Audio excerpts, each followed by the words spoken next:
The culmination of 5 programs that we've done. And we'll share some things with you. Some of you haven't been to all the programs. So it's going to be kind of like hard, but I'm going to try to get as much information out today, on the summary here. Because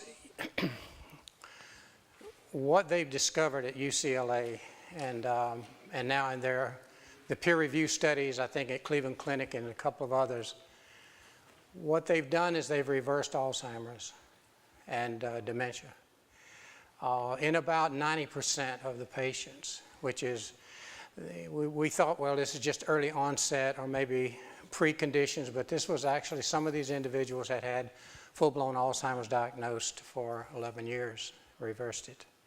Not only did it reverse the Alzheimer's, which is unheard of. It is unprecedented. Nobody believes me when we talk about this to doctors because there has never been anything done like this. But there's no one thing that can be done to cure these issues. It's a myriad of things, and what we're going to do is we're going to touch on that.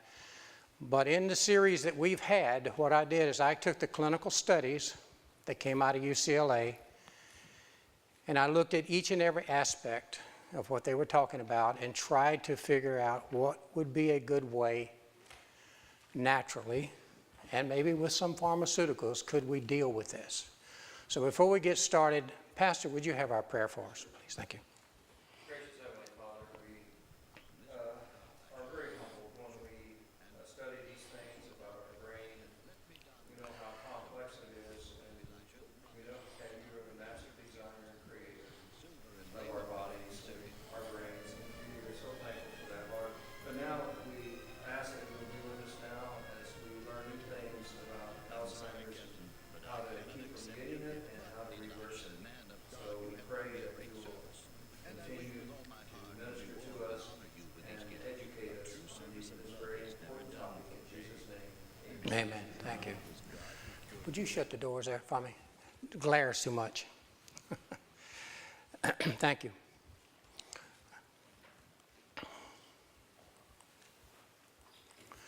Okay, this is some pictures, x-rays of normal brain, the mild cognitive impairment, and a full-blown Alzheimer's disease. You notice the center part of the brain is missing in the last picture there. And what we've discovered in studying this particular topic, especially with Dr. Dale Bredesen's team from UCLA, that area right there, when they went on the therapies, filled back in with brain tissue. Not blood, not air, brain tissue. We were taught when I went to med school, which was 100 years ago, that brain cells won't grow back. But that's a misnomer. We know now that in the hippocampus, where is really the center part of the brain where it really starts to regenerate, that as soon as you go on these therapies, and I'm telling you, it's not just people suffering from dementia or Alzheimer's. That's all of us as we get older. We will begin to lose brain cells. Is that understood? Do you believe that? Well, I don't anymore. I think that's a... No, we don't, Norman. You and I have been talking about this, but we can't rely on that anymore. The fact of the matter is that with the proper education and understanding, proper diets, proper regimens, and maybe in some cases, when you feel that you have maybe the beginning stages of something like this, maybe get a little more aggressive with the therapies. Dr. Dale Bredesen, I could name 5 or 6 other doctors, Dr. Perlmutter, which I've mentioned him several times here. He's a neurologist, leading neurologist in the field of this. He is saying that now, if individuals would start, if they just begin to forget things, just consider that maybe that's the beginning stages. Why? because it may take 14 to 17 years to develop the full-blown disease. So that's a precondition. But it won't hurt any of us to go and follow some of these things that we're going to be talking about today. These are some lifestyle factors that can affect brain health. Now, let me just reiterate here. We talk about brain health. But if you look at this list, I could pretty much go through any chronic disease: high blood pressure, cancer, diabetes, any metabolic diseases. We can go through the litany of things that are out there, for instance, even rheumatoid and osteoarthritis. But these are bad habits that we need to be focused on. Lack of proper exercise. Now, that's my nemesis. I can't seem to get enough of exercise. As we get older, if you don't exercise, if you don't use it, what happens? You lose it. And that goes for the brain too, all right? And we're going to show again, as we did in previous seminars, how that exercise actually helps with brain function, okay? But just looking at those, lifestyle diseases such as high blood pressure, high cholesterol, diabetes, all of these can lead into Alzheimer's, dementia, or other brain dysfunctions. Improper mental diet, improper breathing, improper diet itself, which we can cover a little bit more today, inadequate rest and sleep, too much stress, bad habits, pharmaceuticals. And I've got a website on this that you can go to, and this is coming out of Harvard now, and they have linked many pharmaceuticals to dementia and Alzheimer's now. And there are a lot of them. From testimonies, we find that the brain nerves which communicate to the entire system are the only medium through which heaven can communicate to man and affect his inmost life. Whatever disturbs the circulation of the electric currents in the nervous system lessens the strength of the vital powers, and the result is a deadening of the sensibilities of the mind. Written 135 years ago. This was before anybody even knew to call it electrical current, okay? Alzheimer's disease can be prevented and it can be reversed. This is the book. It's on the market. Jan, you bought one, right? You have one, right? There are several of you that have bought this book, and I would recommend it highly, even though it's pretty scientific in certain areas, that for any kind of brain health, I know it says Alzheimer's, but it really is very effective for any kind of mental dysfunction or just general mental health. So not just decline in dementia and Alzheimer's, but depression and so many other things. Very excellently done. 30 years in study. This is a culmination of this book, 30 years. Now here are what we call the 36 holds. Now there are 36 different things here that are represented, different mechanisms that can affect Alzheimer's disease pathophysiologically. Now let me explain that. If you look at this, some of them are strange names, like what decrease, this is when you go down the list here, like these abbreviations, what the doctors have done with this, like the beta amyloid protein, which is the number one there, is decreasing it and what have you. And when you look at all of this, you say, well, there is not anybody that can do all of this, right? And for sure, you will find that these scientists are now saying there's no such thing as a pharmaceutical one-shot deal to cure Alzheimer's. Won't work. There's too many things going wrong in there. You cannot treat it with a pharmaceutical. Nobody now believes that it can be done. In fact, I will tell you that Pfizer, one of the largest pharmaceutical companies in this country, just within the last year, stopped their studies that they had, and they had spent literal millions of dollars on 2 drugs for Alzheimer's, and they pulled it. Said you can't treat it. It won't work. So what does that mean? Well, if you look at these 36, and there are actually more than that, but you see some of the things that are up there that you recognize that you've been in the seminar, increase what? BDNF. How many times have we mentioned that word here? Brain-derived neurotropic factor, the fertilizer for the brain. We're going to talk about that a little bit more today. But in our 5 seminars, when we talked about exercise, or we talked about fasting, we talked about certain foods to eat, certain foods to avoid, certain supplements to take. Going through this whole process, here's the truth of this is that we have now, all those in red up there, you can plug up the hole. You know what that means? The doctors are saying that 10% of the 36, if you can do anything with those, that you will get better. We've approached 22 of them in this seminar. If you followed what each of these seminars, each thing that we suggested in there, it was a culmination of the studies out of Dr. Dale Bredesen and his team's research and the stuff going on at Cleveland Clinic right now. So the list that you have there that we're going to get into just briefly, we're going to mention some things you might want to put this down, but this is basically a summary of all of the different seminars that we've had, okay? But just looking at that, with what we know now, that if you follow this natural regimen that we've talked about, it's going to help all of us.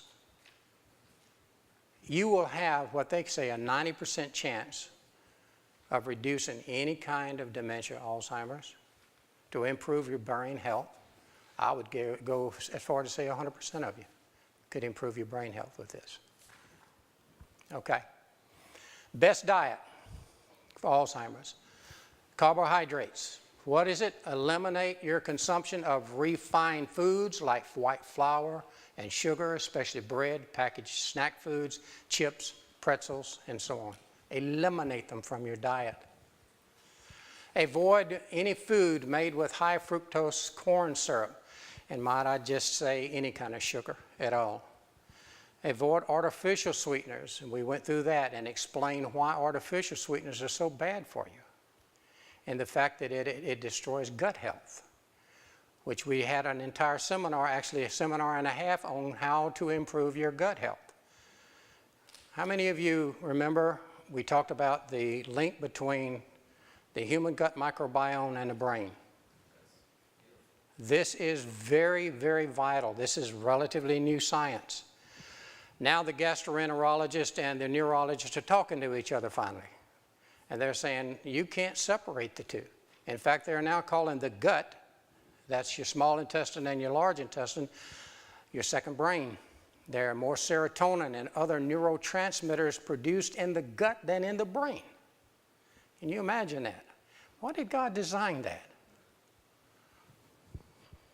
Okay.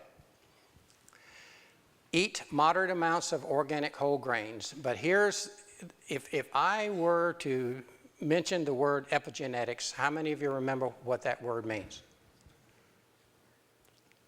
Epigenetics is the new science of what you can do with your lifestyle to change the expression of your genes. You cannot do anything to change your DNA. It's DNA. Well, what happens with it as we get older is some of the good genes begin to stop functioning properly, and the bad genes seem to just kick right in. But what we've learned in the seminars is how to turn the good genes on and turn the bad ones off with diet, with exercise, with fasting, with certain supplementations. We'll go over that a little bit more here. But you can actually change the way the genes respond. For instance, in Alzheimer's, they've noticed that there's one particular gene that stands out in all the studies. It's called the APOE4 gene. Again, with diet, you can turn that thing off. Totally. Isn't God wonderful? He's given us all this stuff, and there's no magic pill. Trust me, it's a lifestyle change. But if you have an APOE4 gene from your one parent, you have a 4 times chance of getting Alzheimer's. From both parents, you have a 10 times chance of getting Alzheimer's. And I will share this with you. Everybody sitting in here, look at the person next to you. Because every third one of you has an APOE4 gene. Okay? It's just there. But the question is why doesn't it express itself and cause Alzheimer's in so many people? It's because you're eating right. You're doing the right things, and you don't even know it. But now, once you do know it, then take control of your health. Do these things. Don't just verbalize them. Do them. Don't just think about it. Do it. Because you'll be so much better off. Okay. All right. Diet continued. Fats. Eliminate your intake of all saturated fats like butter, cheese, cream, trans fats found in cakes, cookies, ice cream, chips, and crackers. There went my diet. All right. Not eating potlucks. You notice I didn't put cheese in there because I'm a cheeseaholic. But cheese is a big one. No, okay? Avoid hydrogenated oils. Eat avocados, walnuts, almonds, nut butters, flax seeds, hemp seeds, chia seeds. All these are with the wonderful omega fats that you need in your diet, okay? And by the way, that the omega-3 fatty acids are very, very good at plugging up some of those holes. Yes, sir? I know you like cheese too.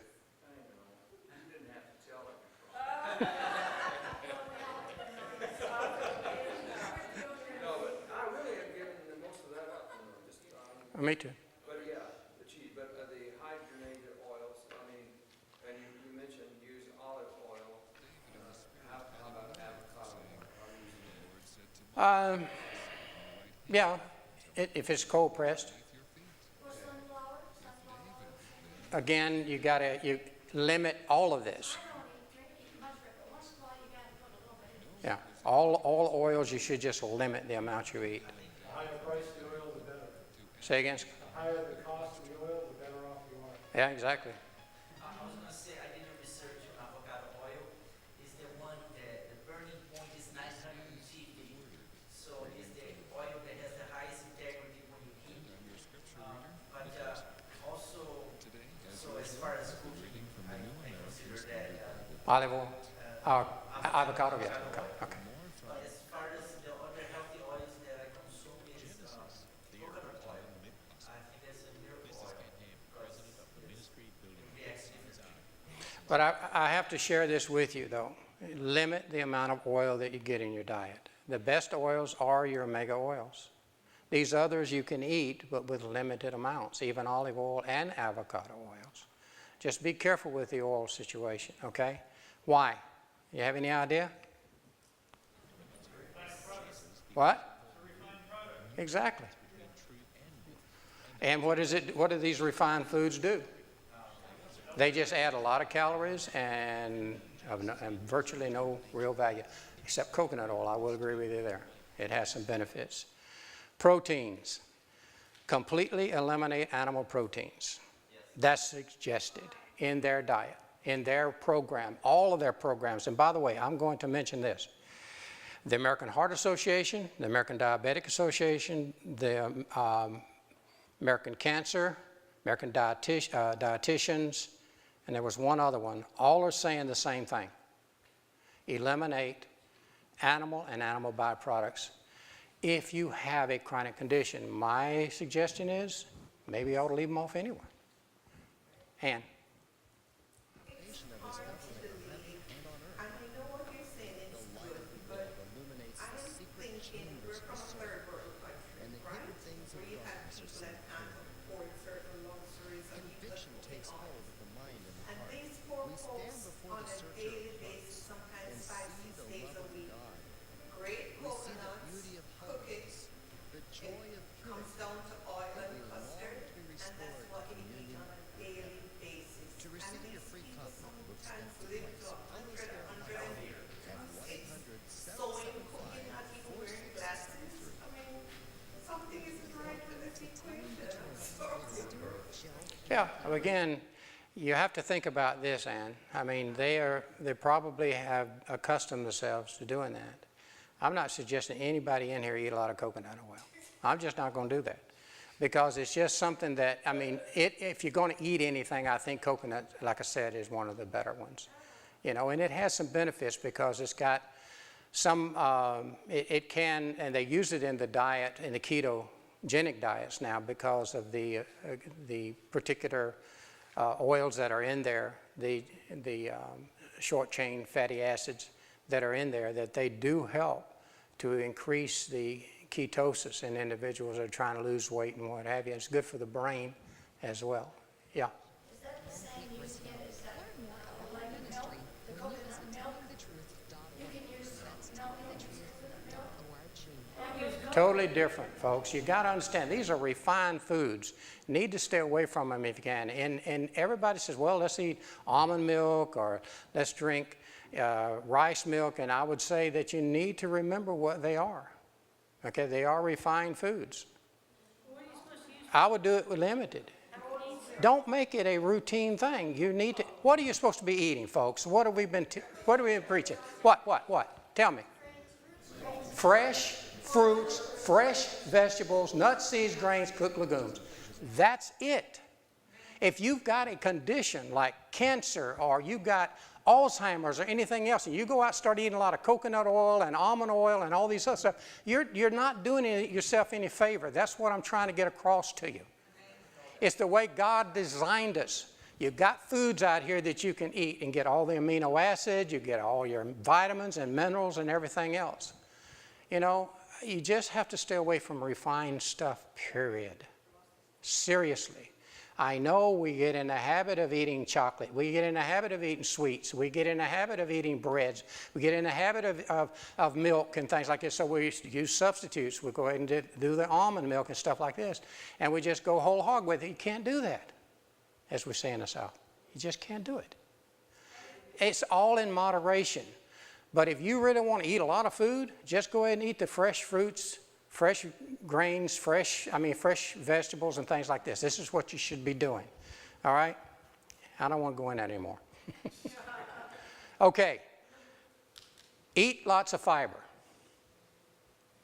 You should get 15 plus grams of fiber at each meal.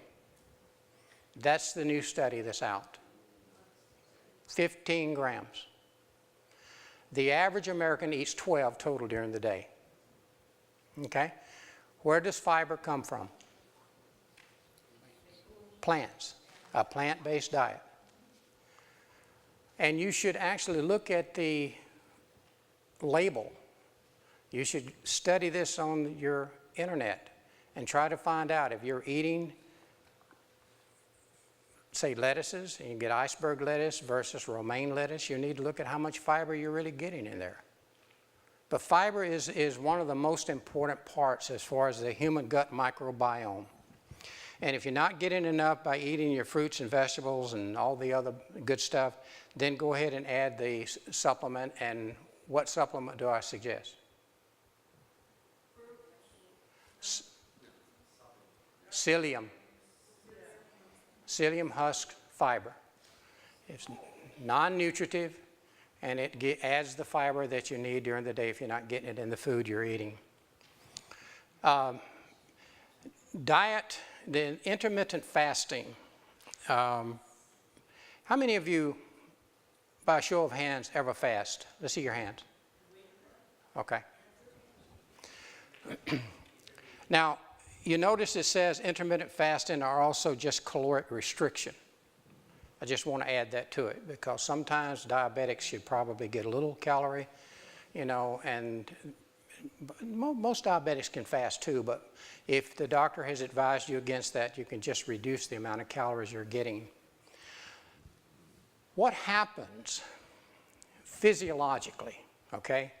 It's very simple.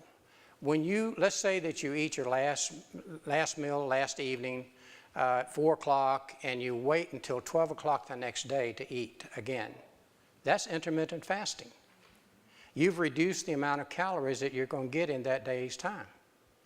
Now, if you fast for a full day, for 24 hours, or say 48 hours, then that even works better. But it's just simply this. If you reduce the amount of calories that you're consuming, your brain begins to function a little bit differently. The longer you fast, the better it works, because I mentioned ketones. After about 48 hours, between 48 hours and 72 hours of fasting, your body begins to form ketone bodies. These are actually from fat that's burning. The brain functions very well on ketones, but right now, all of you have had your lunch is functioning on what? Glucose. Okay? But ketones work even better than glucose in the brain. In fact, that's what they've been doing with Alzheimer's patients, is putting them now on a ketogenic diet. And it's not just eating meat to get a ketogenic diet. There's a beautiful way of doing this with your fruits and your vegetables as well. But that will then in start your chemistry functioning, and it's like your body says, okay, I am in a fasting state. I've got to change my processes. The brain changes, and what the brain does, it begins to release the brain-derived neurotropic factors. Now, it is naturally occurring growth hormones, actually amino acids, that is responsible for neurogenesis. What is neurogenesis? Read it. What does it say? The creation of new neurons. What's a neuron? It's a brain cell. It's your brain cells. So as you increase your BDNF, it increases the amount of neurogenesis, or creating new neurons in your brain. Higher levels of BDNF are associated with increased what? Isn't that great? So fasting helps my intellect. Fasting can help me with my mood, my productivity, and memory, and it can decrease the neurodegenerative diseases. Now, this is important. Now, we only put Alzheimer's and Parkinson's in there, but dementia, and I mentioned cancer here, and I mentioned depression, I mentioned schizophrenia. All of these are effectively controlled with BDNF, okay? All right, so just remember that. If you don't take anything else away from the seminar today, just that intermittent fasting can help you increase your brain function. All right, is that good enough? Okay, all right. Now, phytonutrients. Now, what are phytonutrients?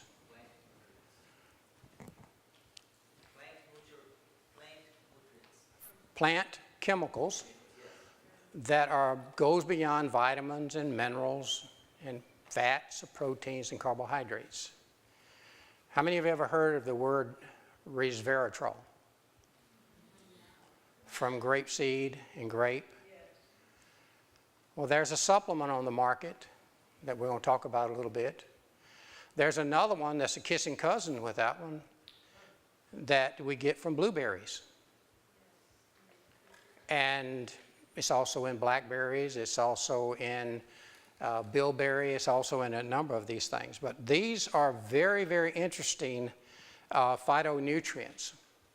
We don't call them phytochemicals anymore. Most of the scientists are calling them phytonutrients now, because they're finding out how valuable they really are.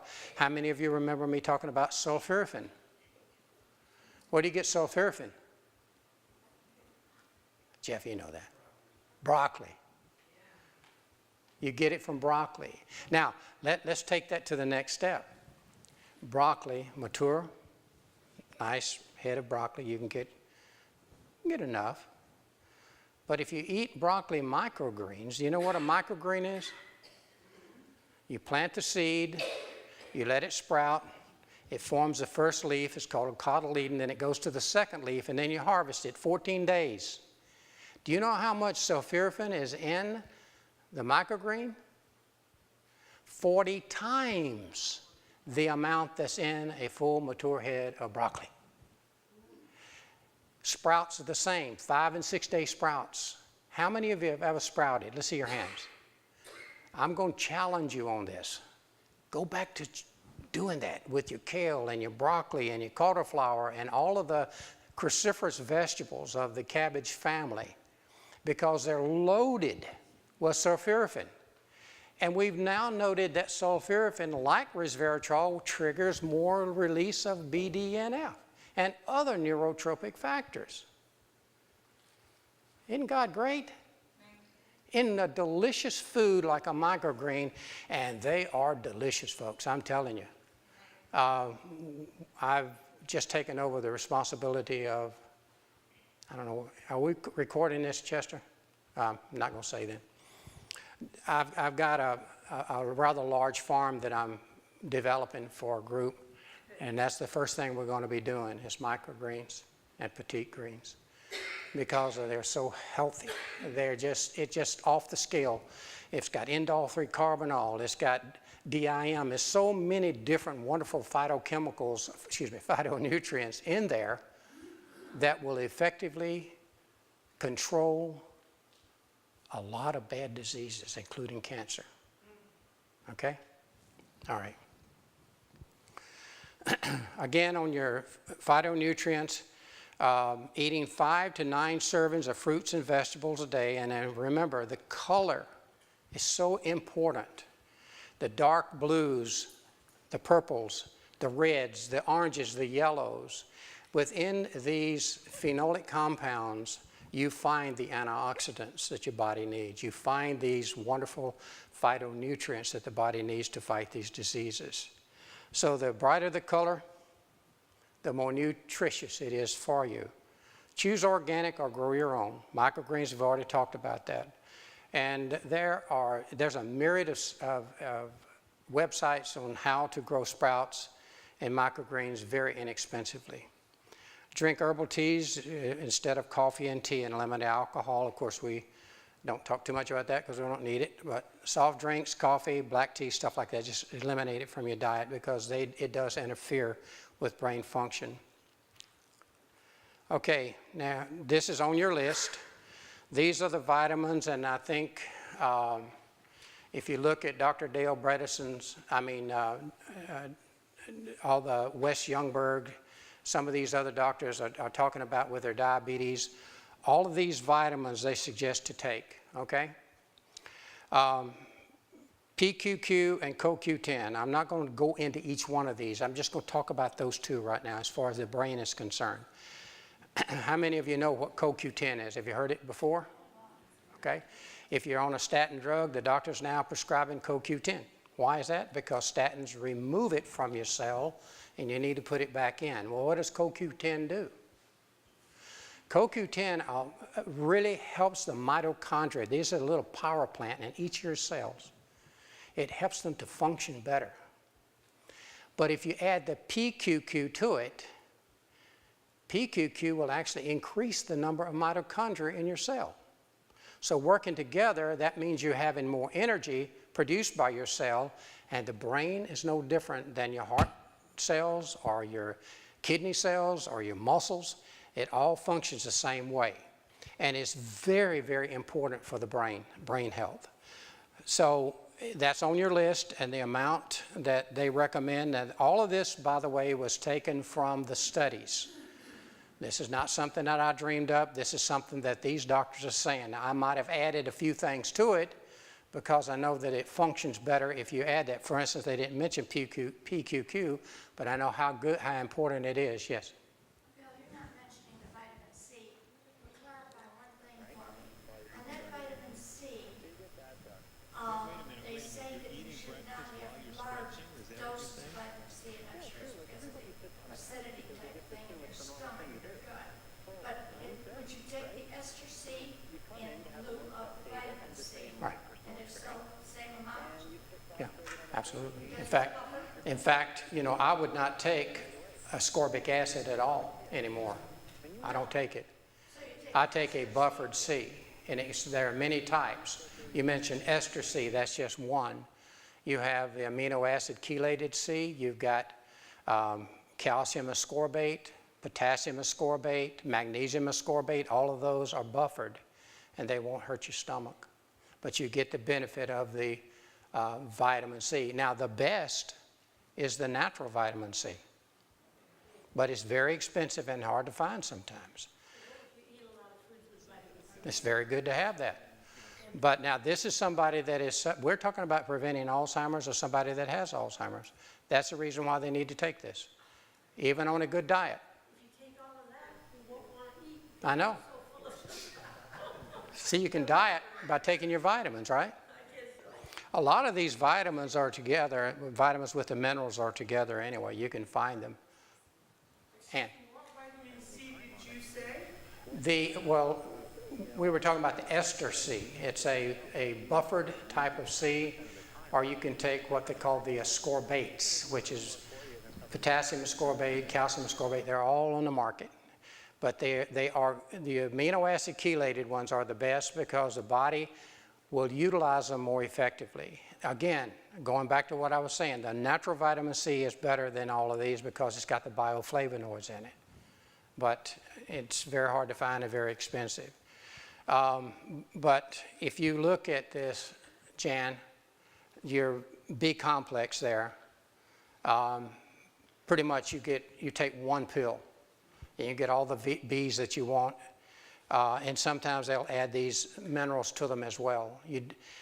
They did not list it as a one supplement, two supplement. They just mentioned all the vitamins.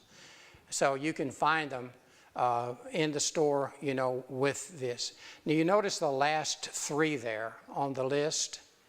You notice that the B12, though, it is very important, I believe, for people to look at the vitamin very carefully. You've got the cobalamin type of B12 is the most common one, but there are some people that cannot convert it in the system to the methylcobalamin that's actually utilized and is the actual one in the body. So they now make it. They now make a methylcobalamin. So if you have a metabolic process that you're not producing this, it's a genetic abnormality, by the way, in about 5 of you in this room. Okay? You don't even know it. And the same thing is with methylfolate. You can get folic acid and you can take it, but it doesn't work because your body can't convert it if you have this genetic abnormality. So just get the methylfolate. It works, and that's what the body is trying to make anyway. You understand? Okay. Vitamin D3. Say again? Vitamin D3. It's D3, I'm sorry. Yes, D3.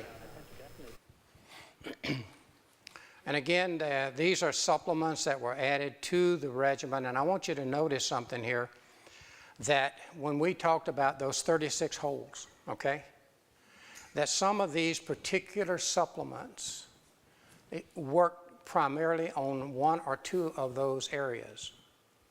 That's the reason why that they list them in their studies. The number 1 product that they suggested was this one right here. It's ashwagandha, 500 milligrams twice a day. Ashwagandha is an ancient herb. It's about 2,000, I think they have studies showing over 2,000 years ago how it was used for general health in India and Pakistan and China and that area over there. But what they've discovered with the ashwagandha is its effect on the beta amyloid plaque, and the fact that it helps to reduce it. Not only does it help to reduce it, it helps the body to excrete what is formed. So these herbs not only do those things, and by the way, there was only a couple of pharmaceuticals that they even mentioned in all the studies. And this is the first time that somebody like me, that has studied herb and herbal medicine all these years, now see a major teaching institution in our country relating the links between these herbs and reducing a very devastating medical problem in the form of Alzheimer's. It shows you folks something very important here, is that God has always had these things out there for us to take, has He not? All we've got to do is learn what is good for us. You know, we talk about diet a lot, but sometimes if we are suffering from other conditions, I say add a supplement to your diet. You don't need to necessarily be on them for the rest of your life, but it's kind of nice to have them and know that this is truly your medicine right here, if you really want the truth of it. Are any of these up here that you don't recognize?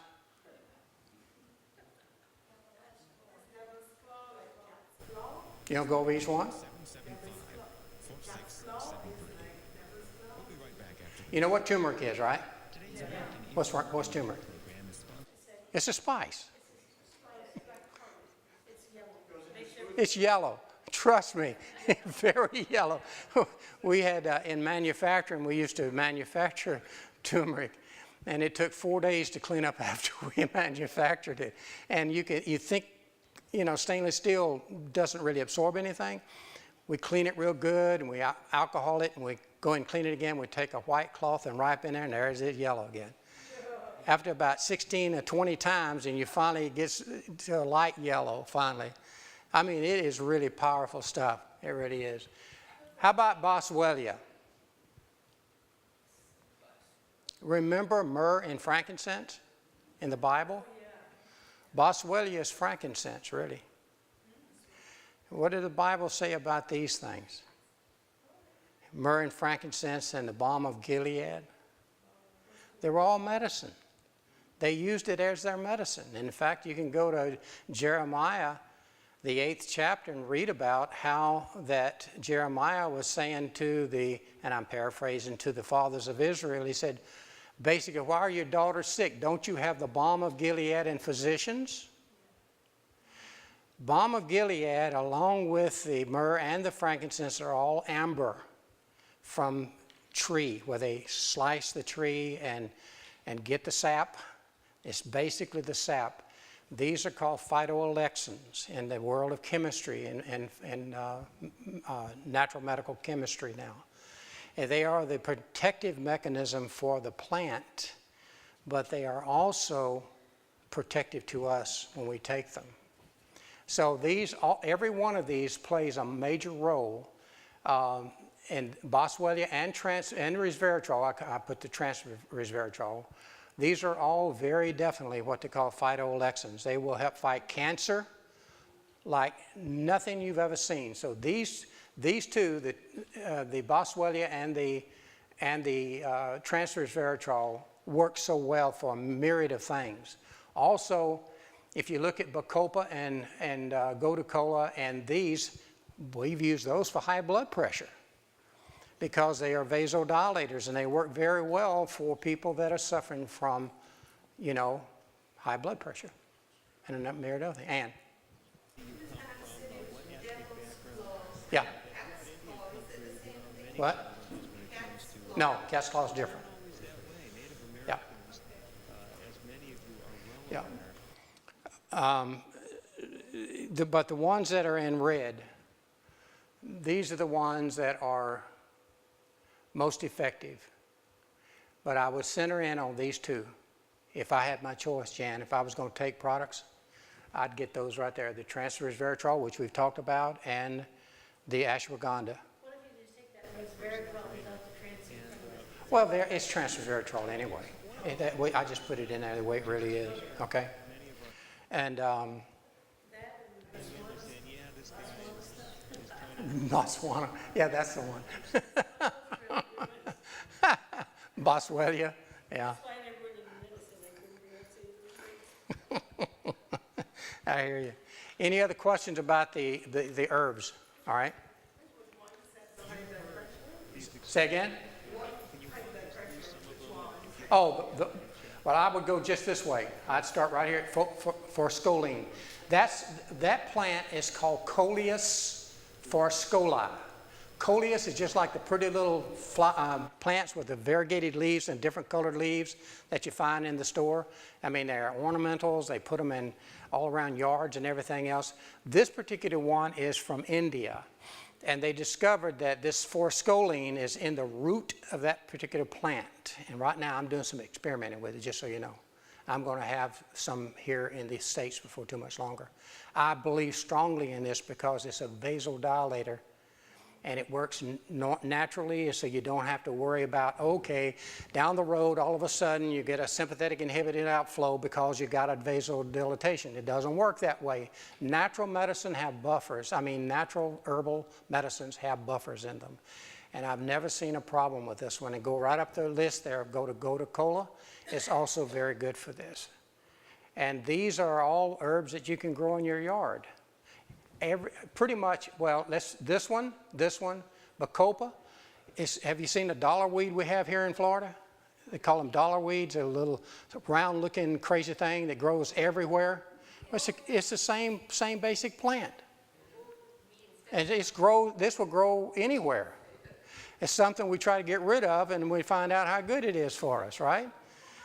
How about the noxious weed called Mordica charantia, or bitter melon? Have you ever seen that one out in your yard?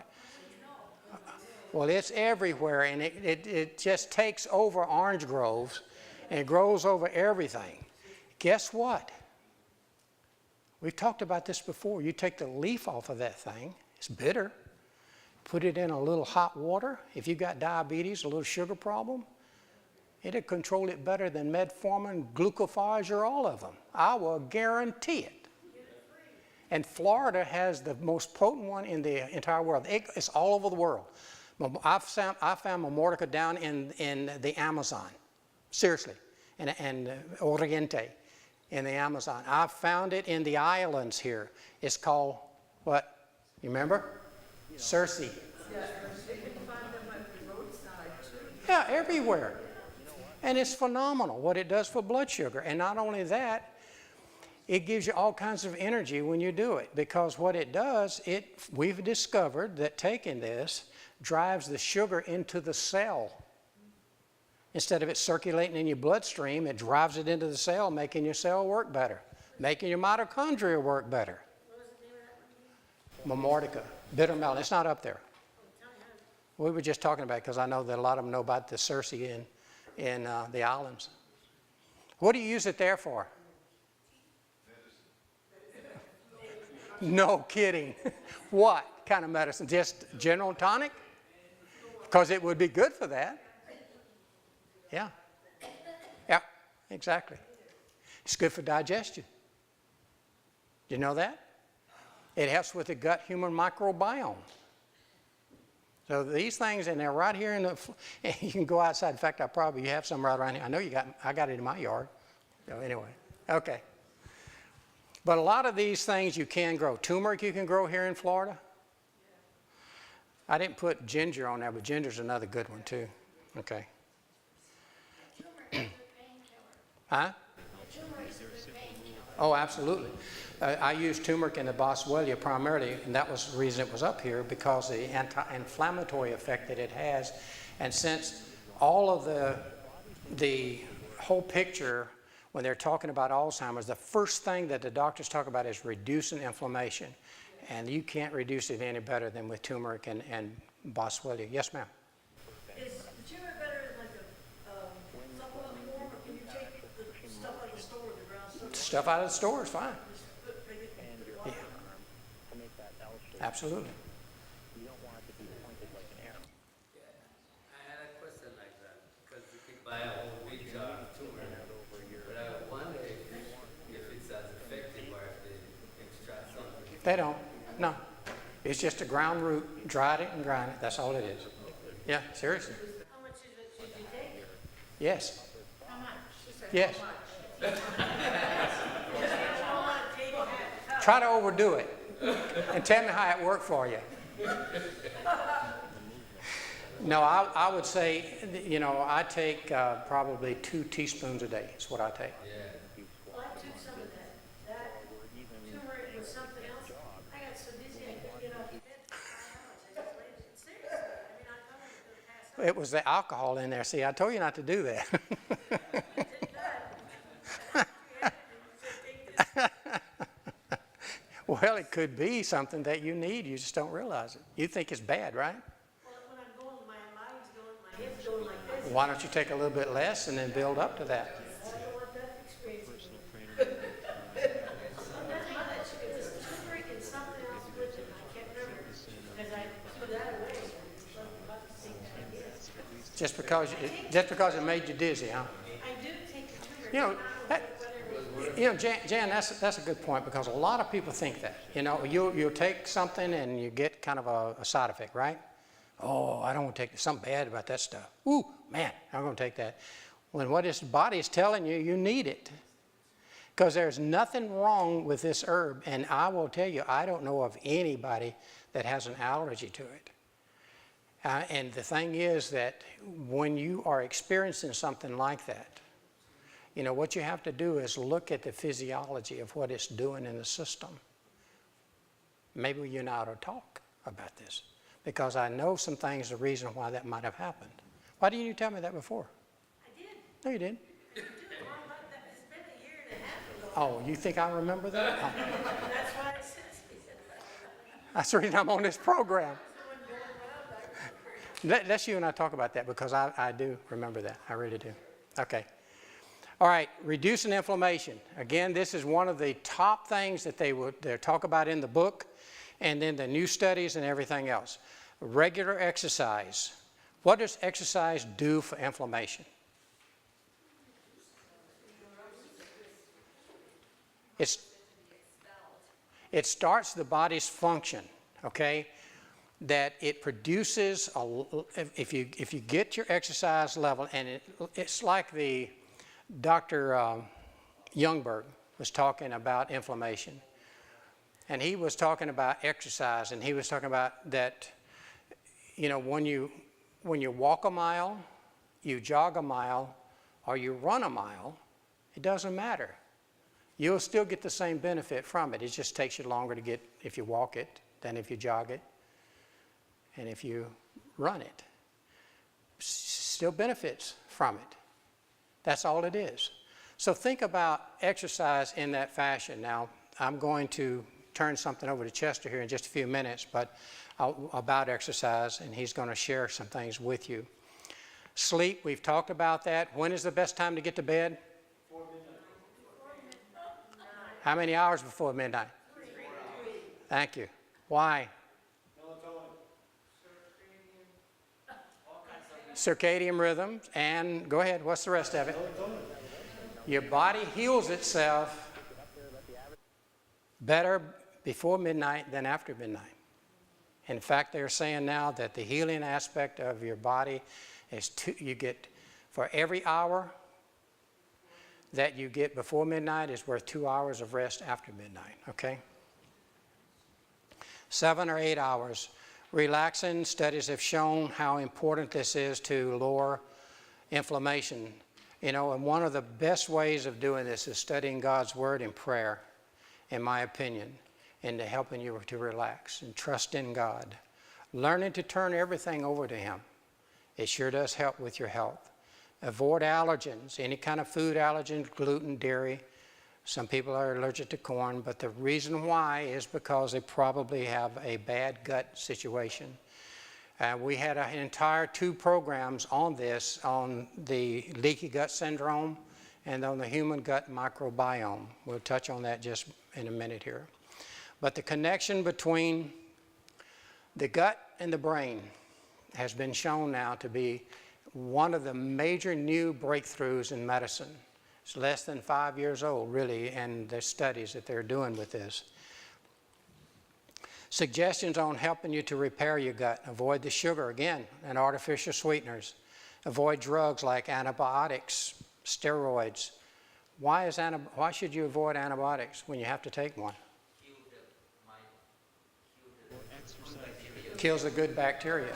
So what do you do if you have to take one? Probiotics, take them back again. You'd have to take sometimes the supplementation of this, but eat foods that are rich in probiotics like kimchi, kombucha, yogurt, sauerkraut, so on. Take a probiotic supplement like that has at least 5 cultures, and you'll see on the label it says 30 billion, 50 billion, or whatever. Take it the highest you can find, because these are the amount of actual cultures in there and of the strains. Listed 5 strains I meant to put on there, not cultures. Eat the prebiotics. Now, what is prebiotics, folks?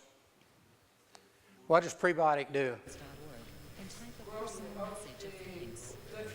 It actually it is food for the good bacteria, right? Okay. And you know, we talked about this, the prebiotics like asparagus, burdock, chicory, inulin, all those, and then the FOS and the the GOS, the FOS is fructooligosaccharide.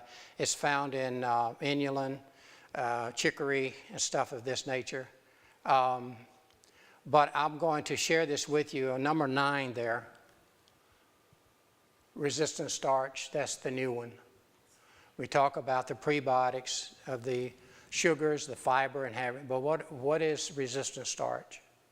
How many of you remember that? That's the green bananas. Green bananas. I remember that because that's the one kind I really like. Right, green bananas. Where else can you find these resistant starches? Cold potatoes.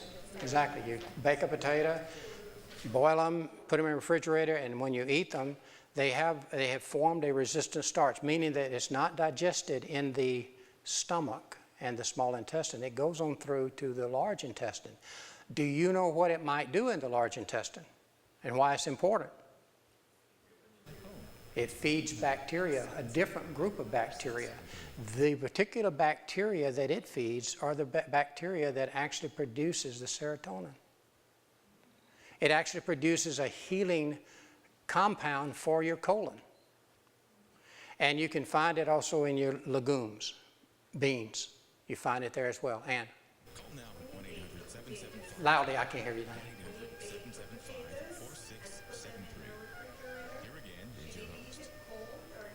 Oh, no, you can warm them up. No, what happens is that with starches, it actually forms it binds them together, and that then becomes non-digestible in the stomach. But your bacteria do. By the way, on a side note, do you know how many bacteria cells you have in your colon? A lot. Actually, it's like 10 times the number of cells that you have in the rest of your body. Each bacteria has a DNA. Think about this a minute. All that bacteria in your colon has DNA and RNA. Well, what is it doing? And if we have 100 times the amount of DNA in the colon formed from bacteria, is it affecting us at all? Absolutely it is. And that's the reason why it's very important to maintain the integrity of your flora in your colon. It's very, very important that if you have to take an antibiotic or you're taking some pharmaceutical that can actually destroy your flora, your good bacteria, you need to be replacing it, okay? That's for general health, not just the brain, but all over your body, because it will affect everything. Gerald, what about using, I love raw potatoes. Raw? I like raw potatoes. I don't, well, the only way you get the resistant starch in potatoes is when you cook it. It breaks it down, and then when it forms, it sticks together to form the resistant starch. The raw, you don't get that. If you do, it's very little. Okay? All right. Reduce the amount of antibacterial soaps that you're using. Now, these are supplements strictly for the gut health, okay? But we've talked about some of these before, but the vitamin D3 is extremely important, and also this particular amino acid, L-glutamine. It's very, very good, especially if you got leaky gut. Now, I will share this with you. Back 15, 20 years ago, the average MD out here had no clue when we mentioned leaky gut syndrome. He'd look at you like you were from outer space. And I'm serious about this. But now it's on everybody's tongue out there because they're now relating so many allergic reactions that we have in our body, inflammation that we have in our body is due to leaky gut syndrome. Do you know what leaky gut syndrome is? I know you've been through the course. Tell me what it is. What is leaky gut? Proteins that get into extra spaces go to the bloodstream where they're not supposed to go. Right. It's when you have the permeability. There you realize that in the small intestine you have the alveoli, okay, these little protrusions like this, right? They look just like this, okay? And in these crevices, and around it, you have 80% of your immune system covers this, okay? But if you take aspirin or any NSAID, if you eat artificial sweeteners, not only does it break down that protective layer of the immune system that's around there, it's called immunoglobulin A for those scientists here, but it actually begins to open up those little spaces.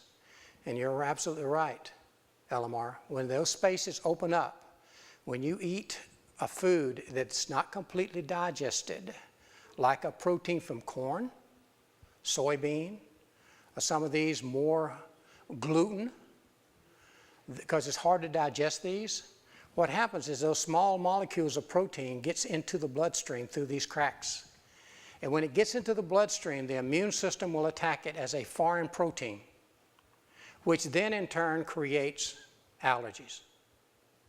And that's where most of your allergies come from. And chefs, we call it perforated gut. Perforated? Perforated gut's a little different. Perforated gut is actually a hole that's formed in this.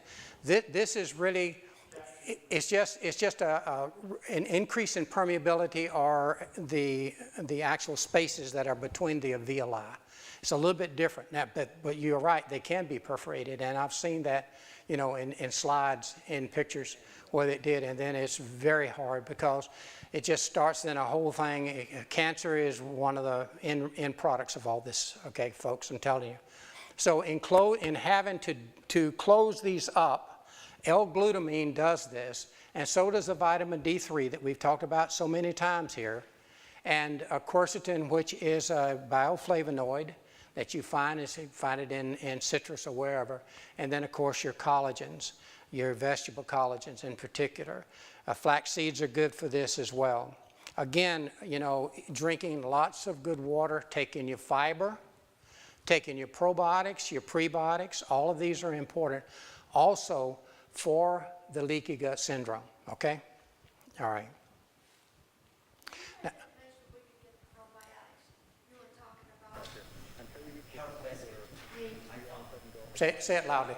Health Basket, I found probiotics and prebiotics. Where?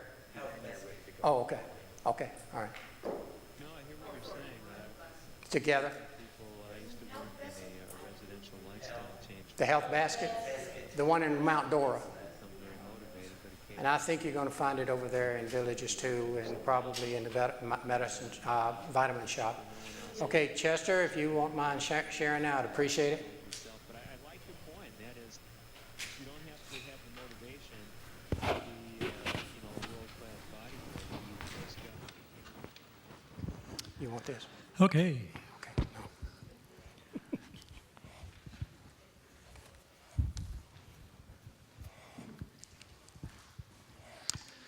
So how many of you have been tired of sitting?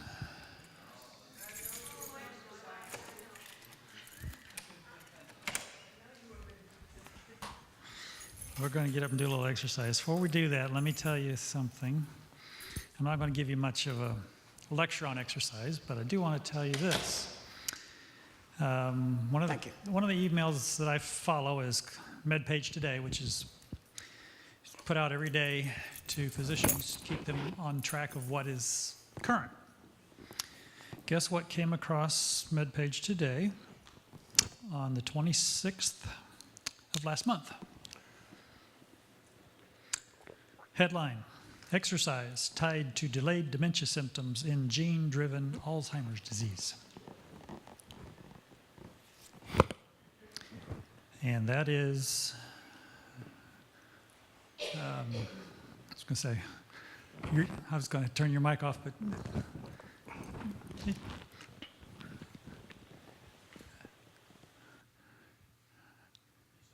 lapel. Okay. Cross-sectional study, you turned off me.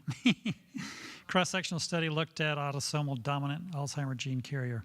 And it's a CME for the physicians. But what you've been getting here is cutting edge.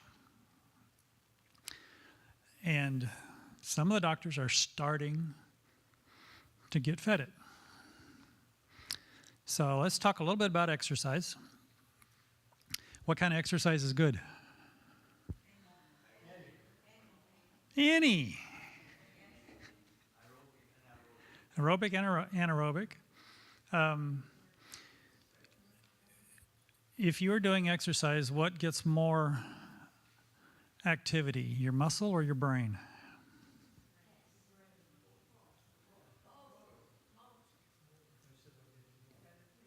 Both. Muscle.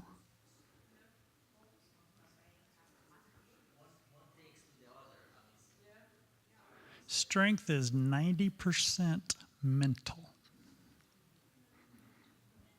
Mental. When you look at a muscle cross section, you got a little contraction unit, which is a little chemical thing that fires. And it's like a battery. When we fire it, it fires and then it's depleted. And it has to recharge before it can fire again. Your muscle is wired of millions of these little contraction units. Every one of those has got a connection to the brain. So when you go to lift something that, say, takes 20% of your muscle, okay? Your brain recruits 20% of this muscle. Those cells fire and they're gone. And then the brain's got to fire another 20% of the muscle. And that fires and it's gone. Then it's got to fire another 20% of the muscle. And that fires and it's gone. As long as you're contracting that muscle, your brain is orchestrating all of that. So when you think you're doing muscle exercise, you're actually doing more brain exercise than you are doing muscle exercise. If you have no control, what do we call that? A stroke. In a stroke, nothing wrong with that arm or leg. Those muscles are just as good as they were before you had the stroke. But the guy up here to tell him to move is not working anymore. So, I'll do a couple exercises here to get your brain moving a little bit. So everybody stand up. Get yourself a little bit of room. And start with some tiptoes. Up and down. If you can do it without holding on, that's good. If you need to hold on, there's a pew in front of you. When I'm doing these at my patients in the home, they usually have to hold on to the walker or the counter or back of a chair or something. Go till you get tired. And that'll probably be 10 or 20, maybe 30. And if it's too easy, go faster.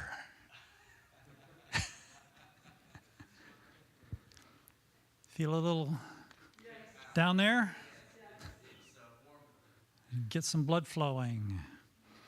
Now let's try a little bit of this way. And you may have to catch your balance. If you have to hold on, when you can do all these without holding on about 30, you don't need to do them anymore. Then you're ready for something higher level.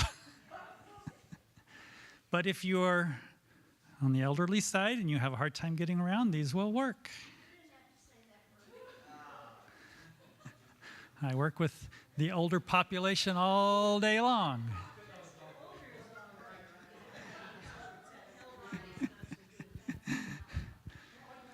And I'm beginning to join that population. I'm seeing patients younger than me now. And you got forward and backward.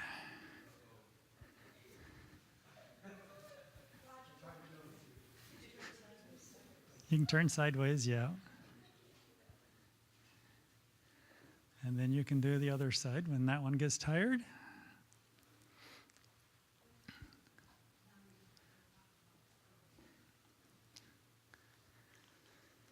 These are all exercises that you can do in 3 square feet. Doesn't matter what the weather is.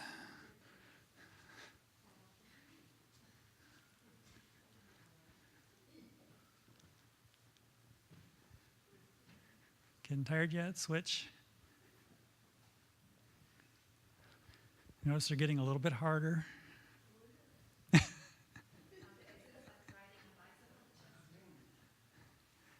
Bicycle is good, walking's good, gardening's good, whatever you enjoy doing as long as you're moving.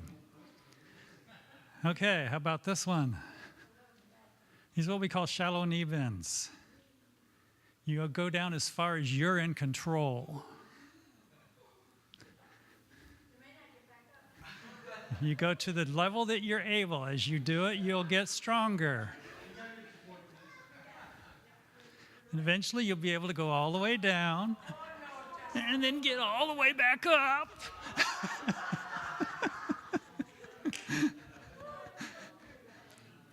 Okay, those are leg exercises. You should feel your heart rate up a little bit. You may be breathing a little bit heavier. And those are all signs that you want to have happen. I won't go into arm exercises. We'll let Bill get back to his lecture here. Any questions?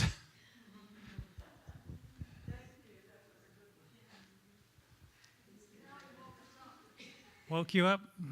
So now you can pay attention to the rest of the lecture.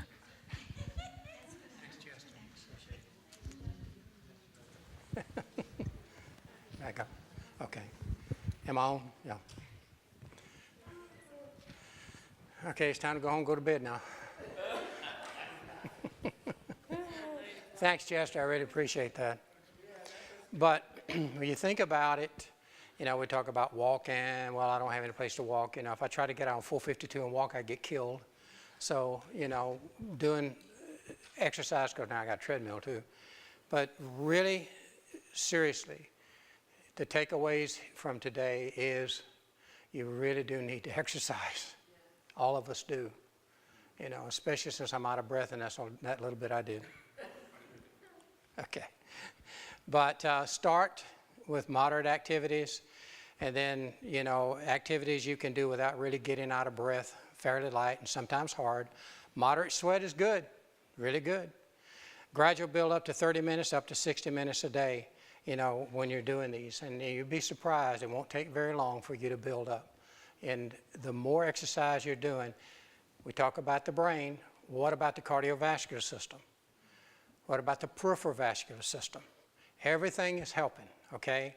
But the thing that we've noticed about it, chemistry-wise, and Chester was talking about firing of the muscle, but think about the chemistry of your brain again. It increases those neurotropic factors that are so vital at building good mental capacity, both in increasing brain cells and put a stop to dementia and Alzheimer's.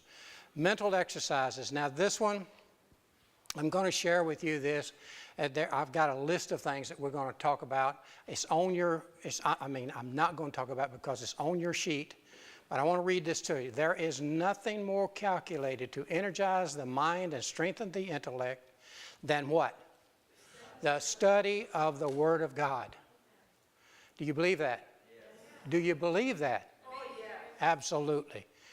No other book is so potent to elevate the thoughts. You know, how many times have you read the Psalms? Every time I read the Psalms, I get something new. Every time I read the Proverbs, I get something new. But can you imagine what we get when we read Revelation over and over again? Yeah, absolutely.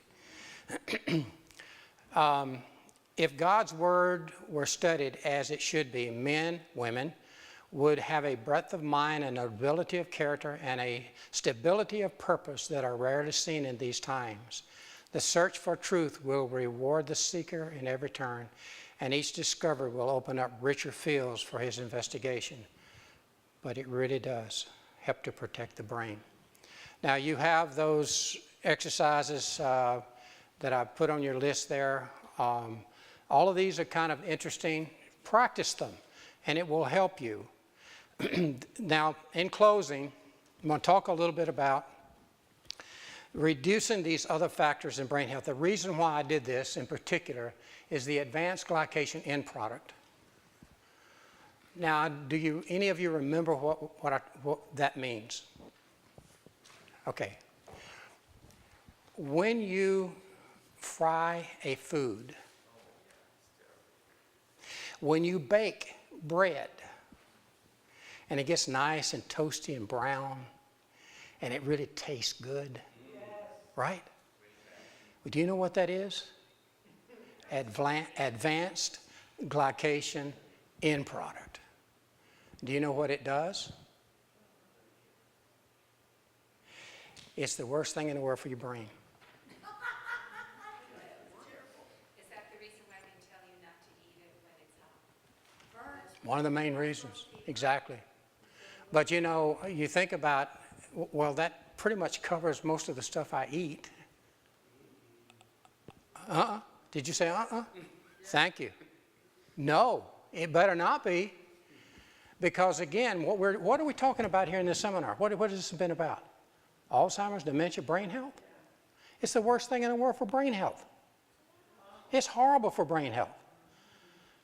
So when you go to cook something and you nice and brown it, get it brown, what happens is that the sugars in there are breaking down to form that nice taste that you get.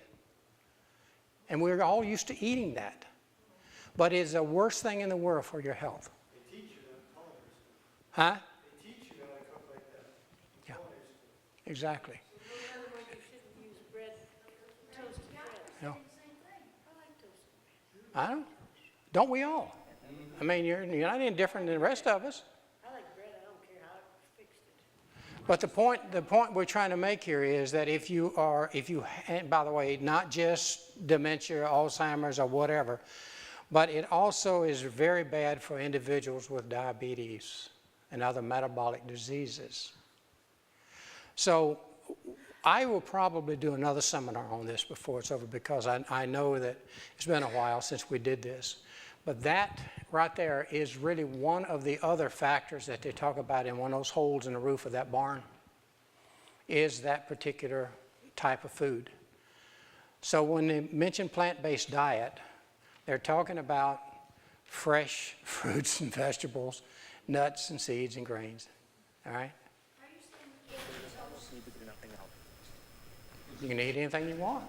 Let's restate that. Toast is not as good for us as some other things might be. No, it's not. And on top of everything else, usually we put maybe oleo or butter on it, maybe. And that just adds to the problem. But if you say we're not supposed to eat bread, I didn't say that. well, bread has to be brown. Now, it browns it in the oven. It doesn't have to be black, but it has to be brown before it comes out. Unless it's white bread. You Crust is a brown color. okay? Should you eat the crust? The question is, should you eat the crust?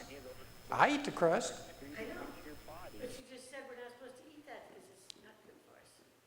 You said the brown stuff is not good for us. That's advanced glycation end product. Yeah, but that's not Is good. that why when we were little kids, we used to take the crust off? Yeah, exactly. What, Chester? Says reducing, Yeah, doesn't say eliminating. right. Oh, okay, because I was gonna say, the Bible talks a lot about bread, eating it, and all that kind of stuff. And so I wanna make sure. You just don't wanna get. You are just taking a. She's going to talk herself right into eating ice cream and cake cookies again too, right? There's nothing much left to eat. Well, now wait, now Jan, come on. You don't eat vegetables? Oh, yeah, I like this. Do you eat fruit? What about beans? What? If you eat beans and Beans? Well, then you got enough in your diet. You don't need bread. What I really want to say is I read over this list of all the stuff, carbohydrates and fats and all the stuff, we do all of that. The high fat, sugar content that's I'm growing older, not old, and everything. We do all that, we don't, once in a while, on Saturdays, we come here, it's not my if someone fault. starts eating garlic, just ask them to stay. Is this confession time, Jan? But I have to say that most of this stuff, this is what we do at home all the time. Have you found a relationship there? I'm sure we did 5 to 9 servings of fruits and vegetables and that stuff. And yet still things go wrong. They're all laughing because they're all saying the same thing in their minds. The person didn't say that. We don't eat cheese. You do live in a simple world. Now, let me ask you a question. How many years, Jan, have you eaten ice cream and your candy and I'm just sharing it with you. I mean, you and I have talked about this.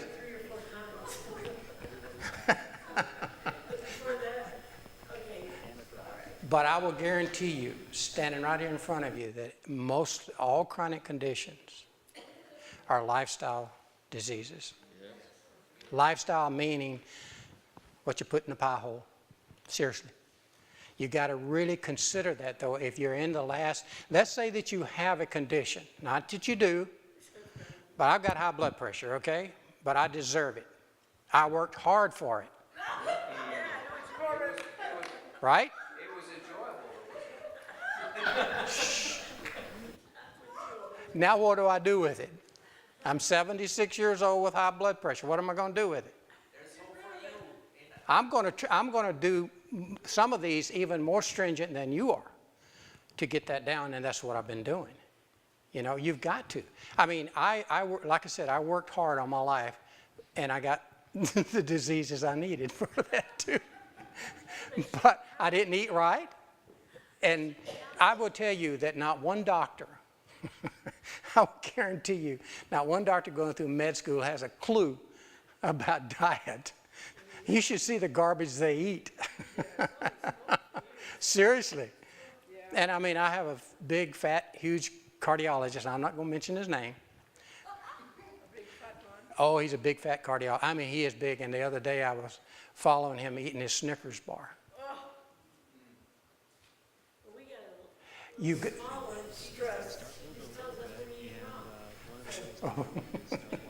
they don't know.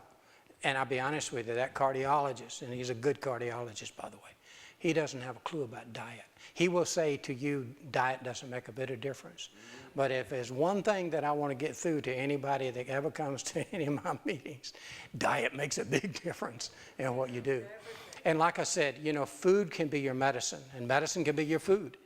And as we get to that situation, let's say we have a condition like high blood pressure, diabetes, or whatever, just the way we got into it, we can get out of it if we do right. It really is serious. I mean, I will say this much, if on the Dr. Wes Youngberg's program that we did on reversing diabetes, if people would follow that regimen, it will reverse probably 90 to 95% of all type 2 diabetes. Reverse it. And I'm not saying you're not a diabetic, I'm just saying you've got it under control by your diet. And that's the way it is with anything that we find ourselves into as we get older. Any chronic condition, including arthritis and cancer, any of those, it can be controlled and actually can be reversed. I'm not the only one saying this. The big guys at the big teaching institutions saying the same thing now. Norm. I think one of the biggest battles for me is that once I, changed my diet considerably, I don't really have a problem with sweets anymore. We hope today's program has contributed to your living a healthy But life. it's so American easy Indian Living Radio is brought just to you to by the drink Native back Education and Health Initiative in progressively partnership for with Lifestyle I Center of found America myself and sort of Life Talk Radio. like that. American So I think Indian that's Living the is battle also that we distributed all through the Public Radio are Satellite engaged in. System by American Indian Radio We're 1 good starters, a service but of we're poor Native finishers. American public telecommunications. Yeah, and it's true with just about anything, You're listening in to life. 91.5 We FM, know what's good, what's right, WJTT, and and we we're start all out Florida. really gung-ho, really good, The and it's blood very of easy Jesus to backslide. Christ cleanses us from So, all I mean, sin. 1 John It's 1:7. where we need to study, we need to pray, ask God, please help. Are you ready? Because I really think Ellen White you says ready for that the appearing? overcoming sin has to do The agents predicted overcoming millions of that. people can't stop That talking means about it. that means And everything. even though What global we're unrest and looking at, natural disasters what indicate that it we're, will happen soon, digesting few mentally agree on exactly and how or physically. when it will Well, why are we in the situation we are on this earth right now? It's because of diet. an event that is meant And Christ came to change all that. And he did show us some things, if you just study his life and how he was healthy. Because food was not his hang-up at all.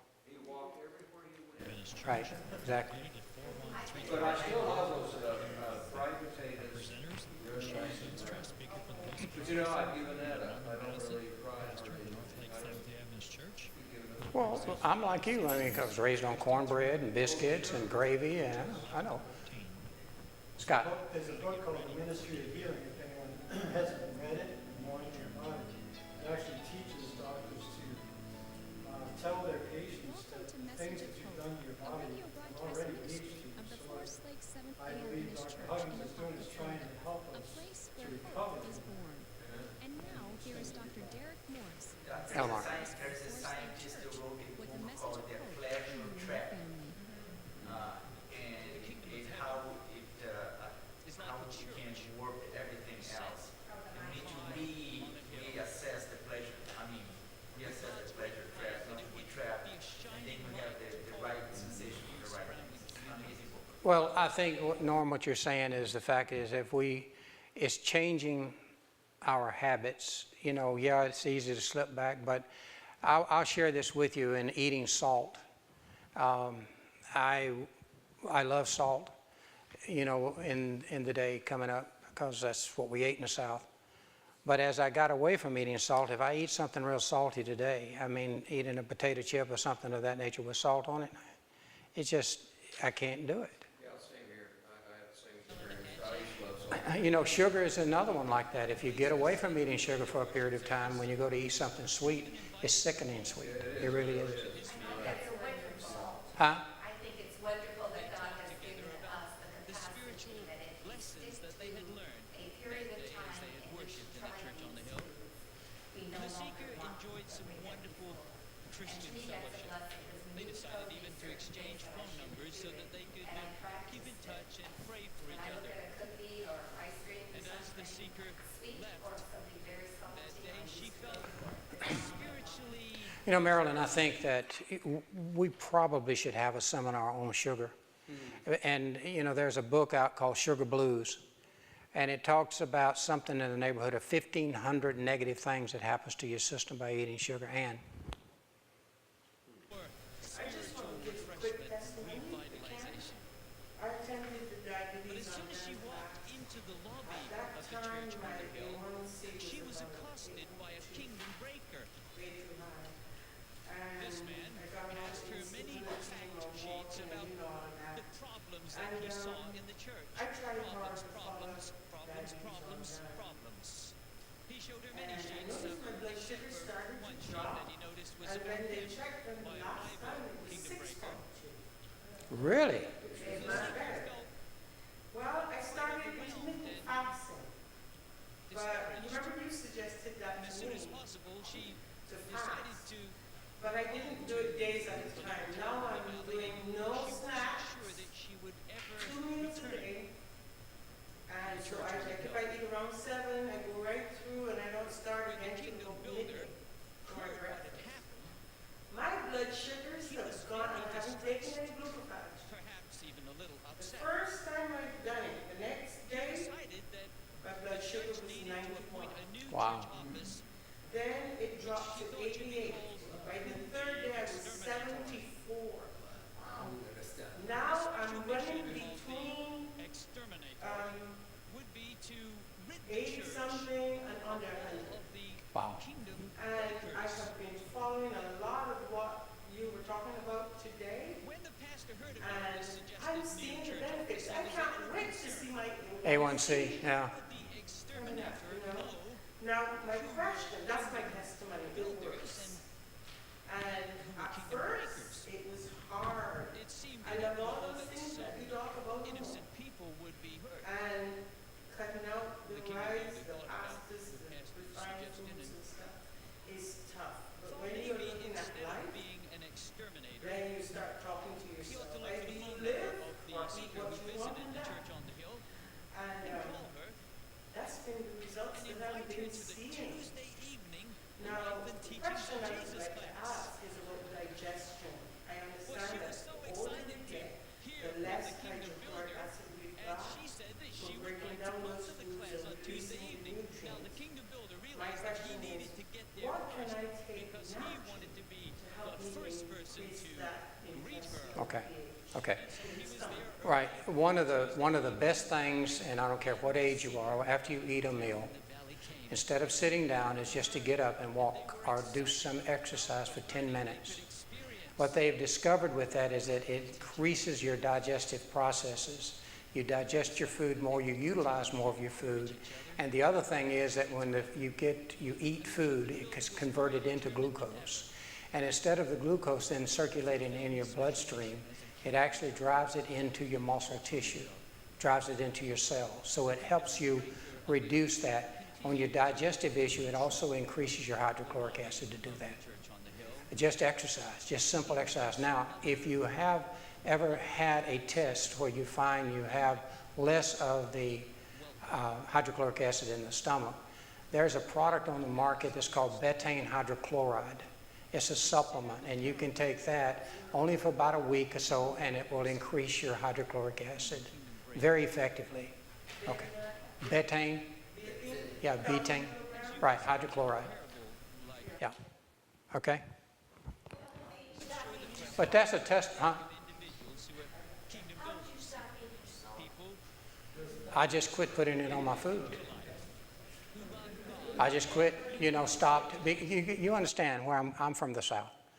Salt everything, and it was a habit more than anything else. And so, but when I had my blood pressure issue, and I will share this with you, this is my testimony. My blood pressure, and I was in pharmaceuticals, and I was a cardiovascular expert. I thought. I went to the ER. My diastolic pressure was 260, and my systolic was 170. I mean, systolic 260, diastolic 170. That's still terrible. You should have been happy. And the doctor looked at me, and he knew me, and he said, "What is the matter with you?" Because I was going through some stresses at the time. I had a daughter that was, we won't talk about it. Anyway, but it was one of those situations where he tagged me malignant hypertensive, and put me on medicine right away. Wouldn't let me out of the hospital until I got it down anyway. But I looked at my diet, and I was still eating my salt at that time, and I just had to give it up. And I don't care what anybody says, salt is a killer for some people. But for me, it was that situation. Well, it reduced quite a bit. My pressure came down quite a bit. I still had to be on medicine for a time. But again, I was still eating things that I knew probably weren't the best for me. And then I started eating a raw diet. I went on a raw diet for a period of time. My blood pressure went normal on a raw diet. I can't stay on a raw diet. I just can't do it. And so, but when I went back to eating, I was noticing then I had to look at my food content. I don't eat much canned foods anymore because they're loaded with salt. Mostly all canned foods. Even some of your fruits have salt in them. So I am the kind of person that cannot have salt, period. Okay. But now that if I eat salt, and I get a meal and it's got too salty, I just can't eat it. Somebody says it doesn't have that much salt in it, but to me it really is. Sugar was the same thing with me. I was a baker. I loved to bake, and cookies, cakes, pies, you name it, And I had, I had to give it up. I just can't eat that much sweets because I am hypoglycemic on top of being that's all my life. And it just kills a person with hypoglycemia to eat sweets, eat sugar. And so you got to give it up. So that's the reason why you don't see me eating a lot of desserts. It's not that I have anything against people eating dessert on Sabbath. Don't misunderstand. And they have desserts here, but I just don't eat them. I really don't. May I give my testimony? Sure. I used to be addicted to dairy, scrambled eggs, ice cream, when I was a baby. And I came Adventist, I believe that vegan ice cream is good, but it doesn't bother my alcohol ice cream. I used to be addicted to coffee, sugar, processed food, in this earthly story of the wheat and the weeds? cakes. Well, the disciples asked themselves that same When I question. started to study And God so more after and Jesus like was finished with his teaching comes for from the day diet and on had food, retired with them to and a house to everything that relax, Ellen White they came to write Jesus about her, and they said, and would they you explain to us study with the Igor meaning University of the about parable of Dr. the Campbell weeds? about this kind of And if you look a little farther what in teaching Matthew 13, in the world now is really beginning with what verse Ellen White 37, predicted. you So read the interpretation what that Jesus how I gives. overcome was God's word when God says So I want you to whatever notice you with do, me as we study this and unpack this whatever, story, whatever, what the parable of the reason wheat or and the washing weeds is or all eating or about. drinking, I ask You myself, read saying, in the beginning who of are verse choosing 37 to there, serve? and tell me, who is this And it's a individual who is great sowing the purpose good seed? on I Who do is it? for really It says in your please Bible that the one sowing the to my seed is the master to Son of pray me, Man, none or other than or the Jesus, other way. the This is Savior of the my world. personal testimony that I He provide. is the When you sower do that, in this story. it's really a joy And now, what is the good when seed God that gives you he that is power sowing? when Well, God that's where gives we you that desire and the deeper get a commitment little to do confused that. I because in remember an just earlier this parable, way you remember at the Daniel. parable of the sower with the So different it's in kinds of this way soil, that I the really, path, I'm and the still rocky battling soil, and the commencing weedy in soil, and the in the good way soil. that I What begin did the to seed be addicted to represent in that sugar, earlier parable? It represented the cakes, and now in the church we have truth about like the kingdom. Dr. But said, in we have this cakes and parable that we of the shouldn't wheat and have. the weeds, the good seed And then they represents have something those else. symbols So look inside. in the interpretation that Jesus gives and tell me, what does the good Even seed when I work at represent? the It's store, got it there in verse 38 of Matthew sometimes 13. What does the don't good seed take my represent? food that is more The sons and junk food and daughters of the whole kingdom. food plant-based. Not just And truth, sometimes I don't have but time and I say, Lord, individuals you in provide. whom the truth And of I go God to the has found a restaurant place. and nobody pays. These are now fruits, those who vegetables, receive the half word of there, but God it's and still a are lot. growing I as don't children have of a God. single These are the desire good seed.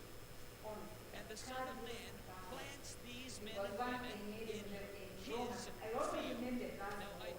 some of you may have an impressive real estate portfolio, but let me just remind you that this is his field, But okay? for me, So you may be a steward of some things he's given you, but doesn't Scripture say that the earth is the Lord's and the fullness thereof? So you're a steward, take care of your real estate, but it's his field. Right. Now, Thank you. interesting to me is that Time's passed us, so just briefly on the other factors that are involved in this. I'll go through these. Now, the inflammation was at the top. Toxins were next on the list as far as approaches that we went through here in our seminar. But medications, if you want to find what medications are on the list, the website is bebrainfit.com, and that will give you a list of pharmaceuticals that have been associated now with Alzheimer's. Okay, this is not from us. This is actually from, I think, it's either Mayo Clinic or Harvard. I can't remember which one wrote these out. But they are recognizing this fact right now. And then, of course, your petrochemicals, you know, your pesticides. Roundup, folks, I got to share this with you in passing. If you've ever been around this stuff, you probably need to get on a detox program. This is probably the most dangerous stuff I've ever seen in my entire life. Agent Orange you thought was bad from Monsanto, but the product that they have is on every shelf that I've seen in the grocery store. In grocery stores, it's in Home Depot, it's in Lowe's, and they tell you spray it on your weeds, right? But you just get a little of that stuff on you and it stays with you. Glyphosate is the name of the chemical, and it's a killer. It is a killer. Glyphosate from Roundup. You need to, and there ought to be really a national campaign to destroy this product on the market. It shouldn't even be out there because it's linked to so many different diseases now. Cancer is one of them. And I will tell you that in Indiana, on my wife's dad's farm, I went up to see this, and some of you heard this story already. And I went, one farm right after the other, thousands of acres of soybean, not one weed in any of those fields. Nothing but just straight lined up for 1,000 farms that we went through had nothing but soybeans, you know, or cucumbers. No weeds. What they were doing is, this is a genetically modified plant that they have in soybeans and corn and cukes and some of these other, but soybeans in particular. It's called Roundup Ready soybean.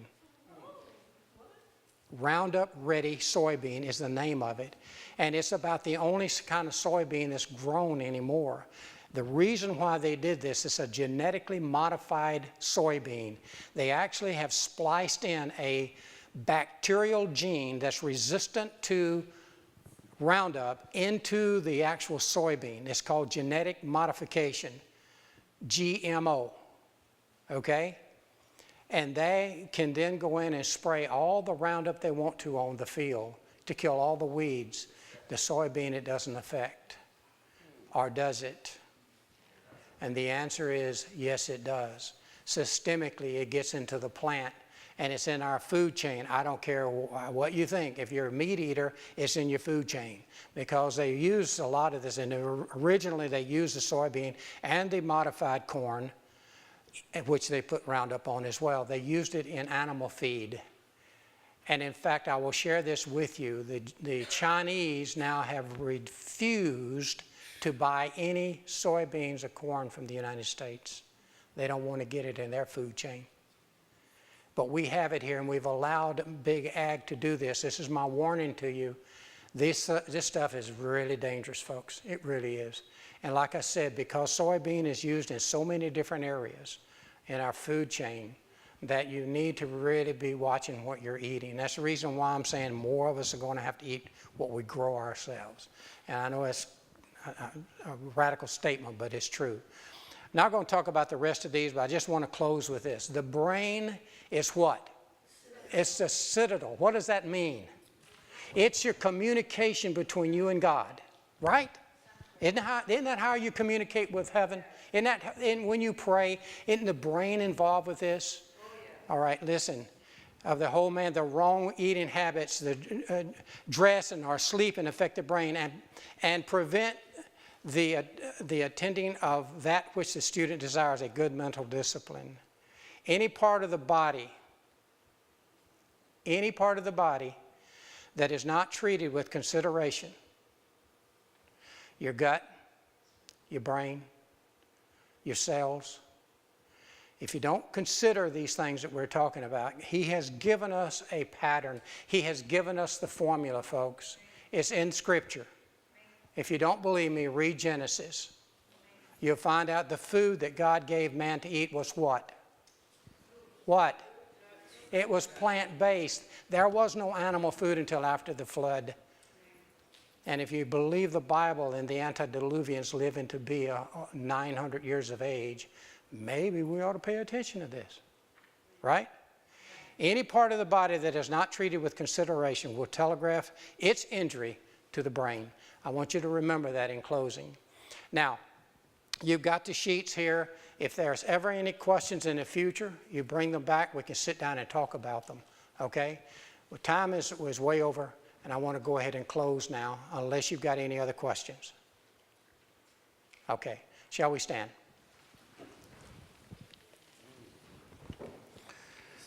Heavenly Father, we thank you so much that you have given us the perfect diet and information in Scripture on how to take care of our health. As we learn these things, Father, I pray that each of us will take home something that will benefit our health this week and for the rest of our lives. May you bless each one of us. Go with us and protect us until we meet again. We pray in Christ's name. Amen. Thank you so much.